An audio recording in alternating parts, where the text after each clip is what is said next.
어느 교회 학교에서 선생님의 아이들 앞에 여러 가지 초를 펼쳐놓고 마음에 드는 것 하나씩 고르라고 했습니다. 아이들이 우르르 몰려 나와서 자기의 마음에 드는 예쁜 초들을 골라 가졌습니다. 다 골라가고 못생긴 울퉁불퉁하게 생긴 초만 하나 남았는데 걸음이 조금 느린 장애를 가지는 한 아이가 그것을 갖게 되었습니다. 잠시 후에 선생님은 방에 전깃불을 끄셨습니다. 그리고는 아이들에게 자기가 고른 초에 불을 밝히라고 했죠. 모든 아이들이 자기가 고른 초에 불을 밝히려는데 이상하게도 어느 아이의 초에도 촛불이 타오르지를 않았습니다. 그런데 어찌된 셈인지 맨 마지막에 못생긴 초를 받은 아이의 초, 그 못생긴 초에만 불이 붙었습니다. 왜 그랬을까요? 앞에 아이들이 택한 초에는 심지가 제대로 없었고 못생긴 초를 받은 아이의 초에는 심지가 제대로 있었기 때문입니다. 심지도 없으면서 겉멋만 들어서 세상의 빛이 되겠다고 길을 쓰는 사람들이 많죠. 심지도 없으면서 성령의 불을 발가 권세 있게 살겠다고 하는 사람들도 많죠. 사랑하는 여러분, 하나님을 향한 믿음의 심지 하나만큼은 우리 분명하기를 소망합니다. 우리 하나님은 거센 폭풍이 몰아쳐도 꺼지지 않을 성령의 기름을 공급해 주시는데 심지가 시원치 않아서 그 신령한 말씀들이 요란한 구어 화려한 미사역으로 끝나는 경우들이 참으로 많습니다. 화려하지 않아도 분명한 믿음의 심지에 예수님의 불을 밝히는 성도들이 되시기를 주의 이름으로 축원합니다. 심지에 불을 붙여보기 전까지는 그 초가 어떤 초인지 잘 모릅니다. 요즘에는 기능성 초들도 있어서 단순히 불을 밝히는 것뿐만 아니라 향을 내는 초도 있고 머리를 맑게 한다는 허브향 초도 있고 모기를 쫓아내는 그런 초도 있죠. 이 모든 초들 그 심지에 불을 붙여야 제대로 정체를 알 수 있습니다. 인생도 그러하죠. 불을 붙여봐야 알 수 있습니다. 그래야 그 정체가 드러납니다. 불이 붙기 전에는 모두 다 그렇고 그런 사람들이죠. 그런데 불이 붙으면 그 인간이 어떤 인간인지가 드러납니다. 성경에 이렇게 해서 매우 대조적으로 드러난 두 사람이 있습니다. 사울과 다윗이죠. 각각 이스라엘의 1대, 2대 왕입니다. 그러나 이 두 사람의 공통점은요, 애당초 이들은 처음에 왕이 되고 싶은 마음이 없었던 사람들, 그야말로 평범한 사람들이었다라는 것입니다. 그런데 왕이 되고 난 후에 그 심지에 불이 붙고 난 후에 이 두 사람의 삶의 정책은 너무나도 다르게 나타났습니다. 사울, 외모가 출중했죠. 기스에게 아들이 있으니 그의 이름은 사울이요 준수한 소년이라. 이스라엘 자손 중에 그보다 더 준수한 자가 없고 키는 모든 백성보다 어깨 위만큼 더 컸더라. 왕의 제목감으로 손색이 없다는 것입니다. 누가 보더라도 고개를 끄덕이고 그 앞에서 만세를 부를 만큼 하늘이 내린 왕으로 부족함이 없다는 것입니다. 반면에 다윗은 제목감으로 아무도 주목하지를 않았습니다. 선지자 사무엘이 다윗의 아버지 이새의 집에 찾아가서 아들들을 다 데려오라고 할 때에 그 아버지 이새는 뭔가 이상한 감을 잡습니다. 당시 킹메이커, 왕을 만들어내는 선지자 사무엘이 불쑥 찾아와서 아들들을 다 데려오라는 것은 뭔가 심상치 않은 하나님의 명을 받고 왔다는 뜻이었습니다. 그래서 부랴부랴 아들들을 다 데리고 와서 선지자 사무엘 앞에 일렬로 세웠는데 거기에 다윗은 없었습니다. 왜? 아버지가 보기에도 다윗은 왕의 제목이 아니었습니다. 사무엘은 헷갈리기 시작합니다. 잘생긴 이 아들인가? 아니 저 아들인가? 저놈이 더 멋있어 보이는데? 이렇게 이새의 아들들의 외모로 인해서 선지자 사무엘의 마음이 혼란스러워지자 하나님께서 그에게 이렇게 말씀하십니다. 여호와께서 사무엘에게 이르시되 그의 용모와 키를 보지 말라. 내가 이미 그를 버렸노라. 내가 보는 것은 사람과 같지 아니하니 사람은 외모를 보거니와 나 여호와는 중심을 보느니라 하시더라. 하나님은 뭘 보신다고요? 중심. 우리는 뭘 본다? 외모. 여러분이 나를 외모로만 보고 판단한다면 여러분은 실수하는 겁니다. 저 역시 여러분을 외모로만 보고 이러쿵저러쿵 말한다면 저도 실수하는 겁니다. 하나님은 우리의 중심을 보신답니다. 그렇다면 우리 성도들도 말이요, 우리가 서로 바라볼 때 외모보다도 그 사람의 중심을 봐야 되지 않겠습니까? 사람의 중심, 다시 말해서 심지가 중요합니다. 심지가 뭡니까? 오늘 성경 본문은 이 심지에 대하여 이런 증언을 합니다. 주께서 심지가 견고한 자를 평강하고 평강하도록 지키시리니 이는 그가 주를 신뢰함이니이다. 여기서 심지라는 히브리어는 예체로라고 하는 단어인데 그 의미를 찾아보았더니 어떤 물체의 모양 또는 물체 그 자체, 즉 이미 만들어진 것을 가리키는 단어였습니다. 만들어지고 있는 게 아니라 이미 만들어진, 그러니까 마음 안에 이루어진 상태, 이미 마음속에서 어떤 결정된 계획, 목적, 사상을 가리키는 단어였습니다. 마치 시편 기자의 이런 고백과 같죠. 하나님이여 내 마음을 정하였사오니 내가 노래하며 나의 마음을 다하여 찬양하리로다. 정했답니다. 이럴 수도 있고요, 저럴 수도 있어요. 그런데 이럴 수도 저럴 수도 있지만 나는 이렇게 하겠다라고 마음을 정했다는 겁니다.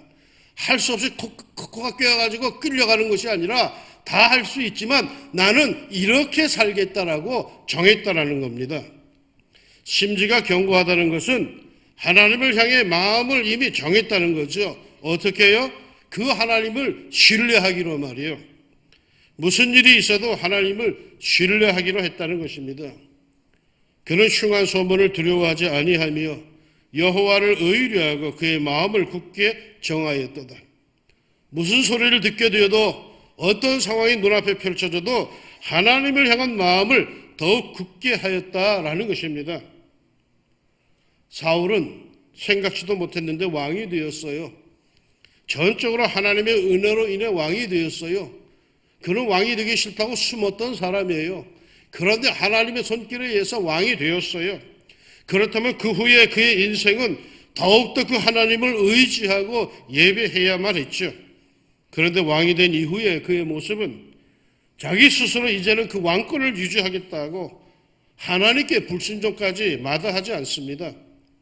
이 사람에게 가장 중요한 것은 왕권 유지였고 이를 위해서 자기가 할 수 있는 것은 뭐든지 다 하려고 했습니다. 하나님이 뭐라고 하셔도 그것은 귓가에 흘려듣는 말씀이고 자기의 욕망과 자기의 욕심만이 그 내부에서 더욱 강렬하게 솟아올랐습니다. 그러다 그 와중에 다윗이라고 하는 경쟁자가 나타났고 그 이후 사울의 삶은 이 경쟁자를 없애려는데 온 정열을 다 쏟아붓고 있습니다. 그에게는 하나님의 뜻은 더 이상 의미가 없고 자기 것은 자기가 지킨다 하는 자세로 오로지 정적 다윗을 제거하는 데만 온 힘을 다 썼습니다. 그의 심지는 하나님을 향한 열정, 하나님을 향한 절대적인 신뢰가 아니었습니다. 자기 자신이었습니다. 자기가 가장 중요했고 자기가 늘 손수 해결해야 했습니다. 그게 그의 심지였습니다. 그래서 그의 심지에 불이 붙었을 때 그 지독한 자기사랑, 그 지독한 자아도취, 그 지독한 교만과 불순종의 향이 쫙 퍼져나가서 하나님과 하나님의 사람들이 견딜 수가 없는 불신앙의 사랑으로 고통을 주었습니다. 반면에 다윗의 심지는 언제나 하나님의 뜻에 있었습니다. 그는 무엇을 하든지 어떠한 상황이든지 늘 하나님께 묻습니다. 하나님을 의지합니다.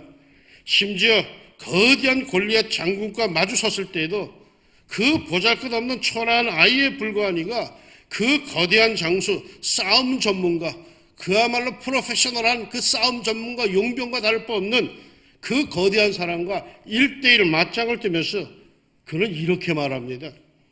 오늘 여호와께서 너를 내 손에 넘기시리니 내가 너를 쳐서 네 목을 베고 블레셋 군대의 시체를 오늘 공중에 세워 땅에 들짐승에게 주어 온 땅으로 이스라엘에 하나님이 계신 줄 알게 하겠고 또 여호와의 구원하심이 칼과 창에 있지 아니함을 이 무리에게 알게 하리라. 전쟁은 여호와께 속한 것인즉 그가 너희를 우리 손에 넘기시리라. 어마어마한 상대를 상대하면서도 그의 마음속에는 하나님만이 가득하였기에 다른 것들이 세상의 근심이나 걱정이나 두려움이나 불안들이 자리 잡을 여지가 없었던 겁니다.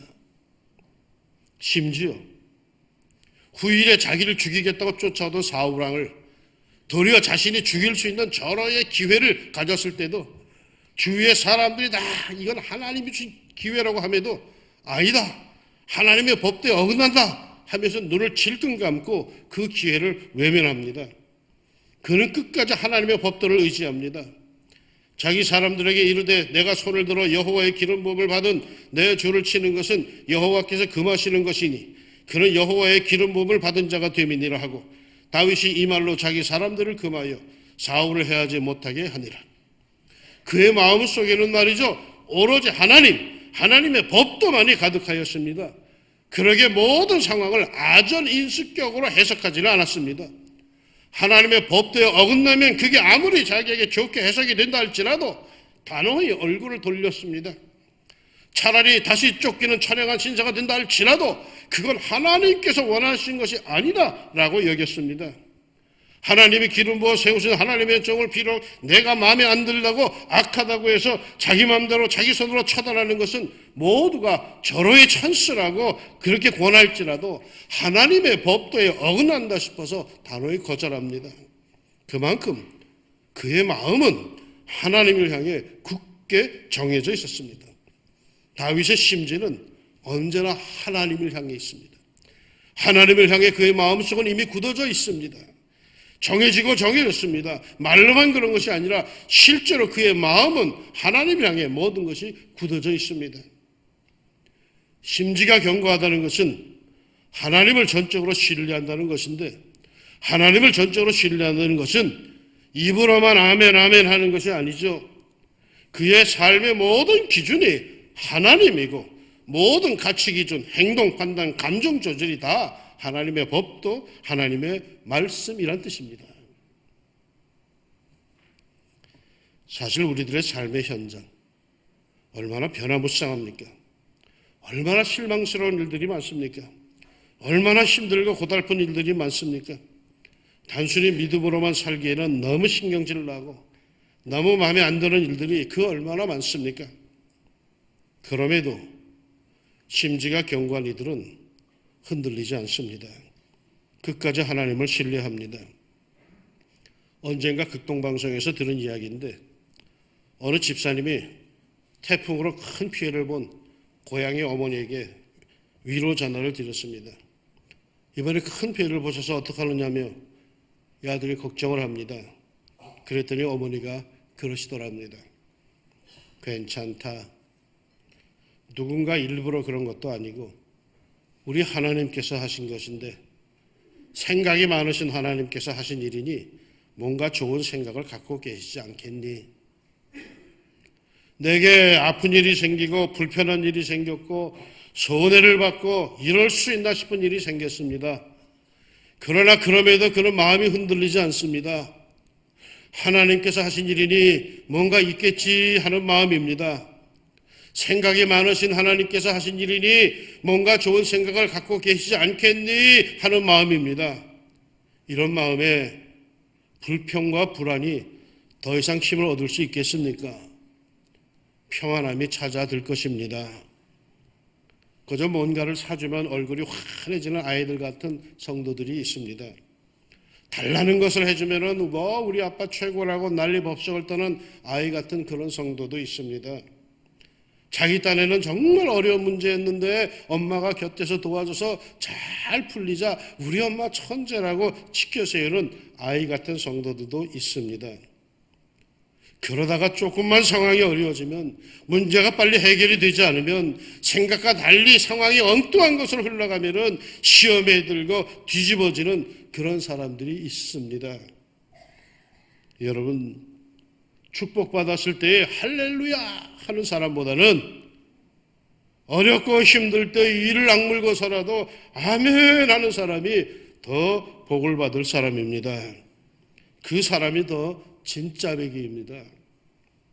심지가 견고하다는 것은 마음이 한결같다는 것입니다. 변함이 없다는 것입니다.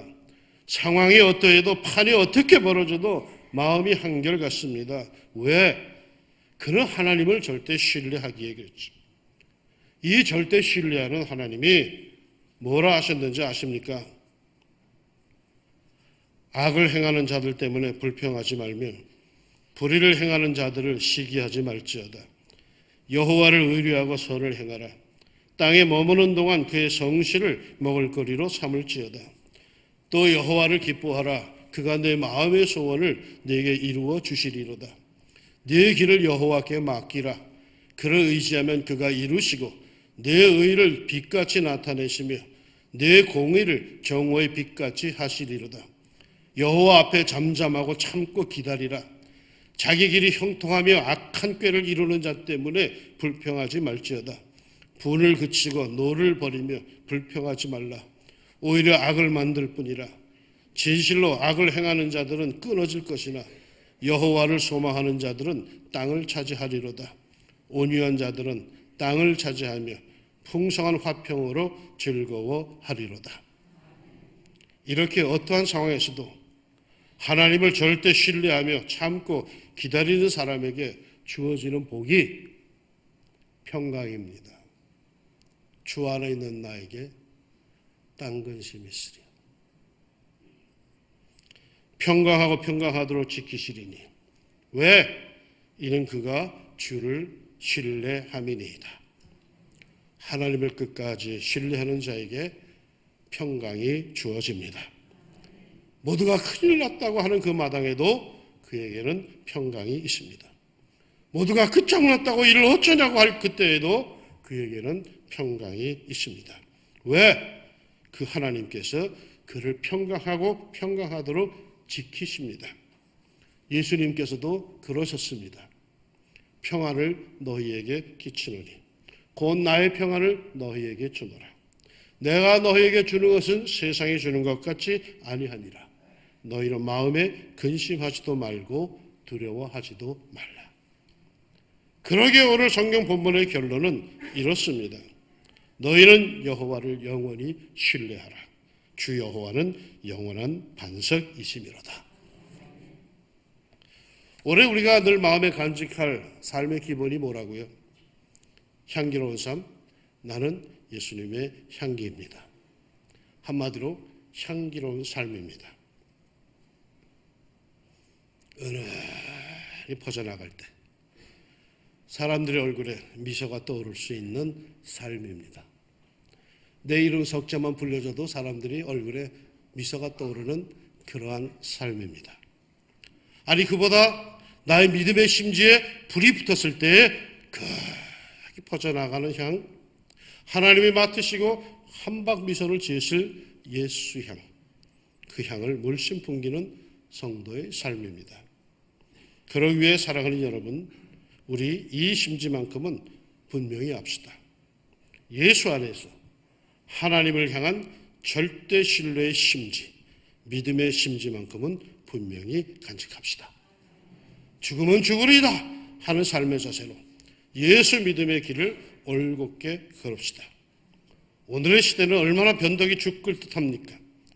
요즘 시대의 의리와 신의는 도대체 어디에 있습니까? 신앙은 신의입니다. 하나님을 향한 절대 신뢰, 예수님 안에서 하나님을 향한 마음 절대 흔들리지 맙시다. 끝까지 신뢰하며 삽시다. 이렇게 심지가 견고한 믿음의 형제와 자매들 향해 에베소서는 이렇게 축복을 합니다. 우리 주 예수 그리스도를 변함없이 사랑하는 모든 자에게 은혜가 있을지어다.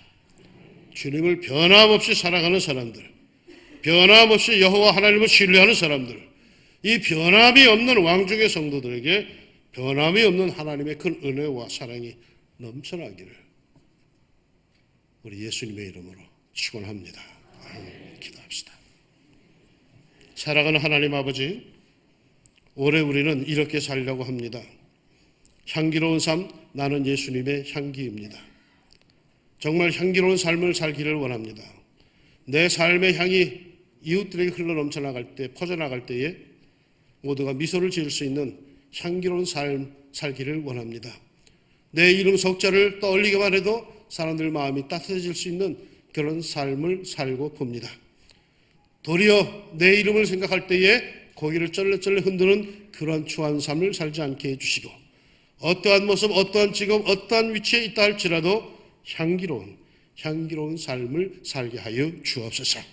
하나님, 한 걸음 더 나아가서 우리가 믿음의 심지에 불이 붙었을 때에 예수의 향이 쭉 퍼질 수 있는, 그래서 하나님께서 기뻐하시는 그런 예수 신앙의 삶을 제대로 살게 하여 주옵소서.